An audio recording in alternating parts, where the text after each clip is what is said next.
indeed, I saw the news report when Senator Ping Lacson mentioned that there are approximately 67 congressmen and more who are involved in projects. However, Mr. Chair, in the subsequent interviews that he gave, he mentioned that he cannot give names because it was one of the members of Congress who fed this information. I am not objecting to an investigation to uncover the 67 congressmen, if ever they exist.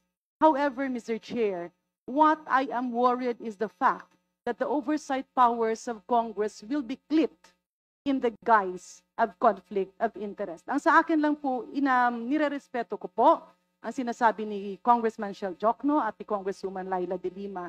Subalit, itong mga nakarang araw, kung titingnan natin ang budget ng Department of Public Works and Highways, nagugulat ako.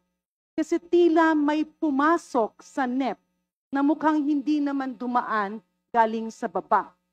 There is a big possibility that the needed projects are changed to wanted projects.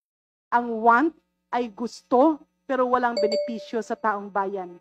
Ang need ay kailangan.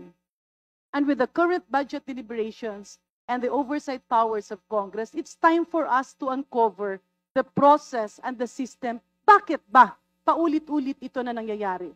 Let the investigation proceed, let the third-party investigation proceed to uncover the people behind this. But let us not forget that we cannot just sit and be taken out that we are the voice of our people and we need to correct the system. Kasi kung paulit-ulit ito na nangyayari, saan ba nagsisimula ang virus na ito? With that, Mr. Speaker, there was a point of order. I am not sure which section was violated.